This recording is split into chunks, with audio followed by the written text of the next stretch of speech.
አብርሽ እኮ ምንም ማሰብ አይችልም። ቤተሰቦች አይምሮ ይሄ ምንም ማሰብ አይችልም። የእምሬን ነው መላችሁ። ምክንያቱም ደግሞ ይሄን ገና 4 ወር ያልሞላው አንድ ፍሬ ሕፃን ልጅ ያኔ እርጉዝ በሆነች ሰዓት እንኳን ካጠገቧ ያልነበረ ሰው በህመሟ በስቃዩዋ እርጉዝ በሆነች ሰዓት ካጠገቧ ያልነበረ ሰው ዛሬ እንግዲህ ልጄን በማለት አብርሽ እንግዲህ ገና 4 ወር ያልሞላውን ልጅ እንግዲህ ከሩታ ነጥቆ ይዞ ሄዷል ማለት ነው። በምታስፈልጊው ሰዓት እደውልልሻለሁ፣ የሚያስፈልገው ነገር ካለ ይዘሽለት ትመጫለሽ። ስለዛ እኔ እዚህ ቤት የምመላለሰው ልጄን በማለት ነው። እኔ ደግሞ ልጄን ለማየት በምመጣበት ሰዓት አንቺ ሌላ ታሪክ ፈጥረሽ፣ በተለይ ይሄ ልጅ እኔ ቤት እንዳይገኝ እዚህ ቤት ብዬሽ ነበረ ሌላ ታሪክ እየፈጠርሽ እኔን እየጠበቅሽኝ ነው። ስለዛ እኔ የምመጣው ልጄን ብዬ ነው። አንቺ ግን በአንቺ የምቀና እየመሰለሽ ነው በማለት አብርሽ እንግዲህ ከሩታና ከደስታ ጋር እንግዲህ ትንሽ ቡጥ ፈጥሮ በመጨረሻም ያው ልጁን ይዞ ሄዷል። ሩታም ለቀዋለች። እኔ ያንተ እኮ ያኔ እንኳን ገና አሁን እንኳን ጠንከር ብሏል።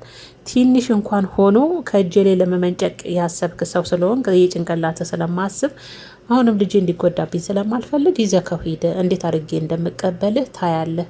ያኔም ታስሮ ወጥቷል። አሁንም ያንን እየፈለገ ነው፣ ሪከርድ እያስቆጠረ ነው በማለት እንግዲህ ሩታ ልጇን ይዞ ሲወጣ እንግዲህ ዝም ብላለች ማለት ነው። ቤተሰቦቼ እኔ የገረመኝ ማለት ነው አብርሽ ልጄ የምትለው ማለት ነው በእርግዝናዋ ጊዜ በዛን ሰዓት ሰው በሚያስፈልጋት ሰዓት ቼካፕ ብቻዋን በምትሄድ ሰዓት እነ ማርክን እያስቸገረች ከነሱ ጋር ቼካፕ ብቻዋን በምትመላለስ ሰዓት ያውም የመጀመሪያ ልጇን ዛሬ ልጄ እያልክ የምትፈነጭበትን ያኔ ካጠገቧ ያልነበርክ ከዛች ካሌሌ ሴት ጋር እዛም ስትንዘላዘል የነበርክ ሰውዬ ዛሬ ትንሽ የሚባል አልፈጠረብም። ልጄ የምትለው ሲቀጥል ደግሞ እኮ ህግም ቢሆን እኮ ልጁ ገና አይደለም የ3 ወር አመት እስከሚሞላው ከእናቱ እንዲነጠል አይፈልግም አብርሽና መቼም የእናንተ ታሪክ አልቅም። ግን እኔ በመሀል ማለት ነው እግዚአብሔርን ነው ምላችሁ ህፃኑ አሳዘነኝ። ሲቀጥል ደግሞ አብርሽ ለምንድን ነው ተለያይታችኋል አይደል? ፍርሚያችሁን ቀዳችኋል። ለምንድን ነው ሩታ የራሷን ህይወት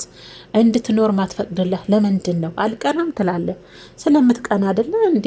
ባገኘው ሰዓት ሁሉ ሩታ ጋር የሆነ ሰውን በምታገኝ ሰው ሁሉ ከቤት እየጎተትክ ጸብ እየፈጠርክ በጉልበት ነው ሁሉን እየጎተትክ እያወጣ እኮ ስለምትቀና ስላልተውካት ነው አሁንም አይደል እንዲ አብርሽ እንጂ ልጅን ብቻ ብላ ብትመጣ ከማንም ጋር ትሆን እሷ ልጅን አይተ መውጣት ትችል ነበር። አልቀናም እኔ ባንቺ የቀናው መስሎሽ ሌላ አዲስ ታሪክ እየፈጠርሽ ልክ እኔ ልጄን ለማየት ስመጣ አንቺ ሌላ ታሪክ ውስጥ ገብተሽ ነው ማገኝሽ ምናምን ብላታል እኮ። ግን ስለምትቀና ነው አብርሽ። ለምን ተዋሻለ? ግን ደግሞ ፍርሚያን ከቀደርክ ያለቀለህ ነገር ከሆነ እሷ ለምን እንደፈለገች አትሆንም? በነገራችን በዚህ አጋጣሚ ትናንትና በተፈጠረው ነገር አንዳንድ ሰዎች ያው ሩታን ስትወቅሱ ነበረ፣ በሩታ ቤትም ማለት ነው። ምን ነው አብርሽ ሲያደርግ አይታያችሁም እንዴ? አብርሽ እንደዛ ከኤርሜላ ጋር ሲላላጥ ምን ነው አብርሽ ፈታረከን ጀግና በርታ ወደፊት ስትሏን ነበር እንዴ? ምን ነው ሩታ ላይ ሲሆን ደሟ ይመራል። እኔ በጣም ነው የሚገርመኝ። በተለይ የአብርሽ ደጋፊዎች ልበላችሁ፣ ወዳጆች፣ ዝሙት አበረቻቾች ልበላችሁ አላቅም። እኔ ሩታ አሁንም እየሰራችሁ ያለችው ነገር ልክ ነው ብዬ አላስብ። ግን ደግሞ እኮ ሩታ ቢያንስ ፍርሚዋን ቀዳለች። ከማንም ጋር የፈለገችውን ብታደርግ ፍርሚዋን ቀርዳ ተለያይተዋል አይደል እንዴ? ስለዛች ልጅ ተለያይቷ የራሴን ህይወት ጀምራለሁ ጓደኛ ያስፈልገኛል ካለች መብቷ ነው። አብርሽ እኮ ፍርሚያውን ሳይቀድ አይደለ እንዴ አራስ ቤት ሆነ አይደል እንዴ ከኤርሜላ ጋር ሲላላጥ የነበረው? ያ ትናንትና ስደግፉ የነበራችሁ ዛሬ ሩታ ፍርሚያውን ቀዳ እንደፈለገች መሆን መብት ባለበት ሰዓት ሩታን ለመውቀስ የምትነሱ ሰዎች ግን የእውነት በጣም ነው የምትገርሙት። አይናችሁን እኮ እንዲጨፍናችሁ ነው የምትፈርዱት። እሷ እኮ መብቷ ነው።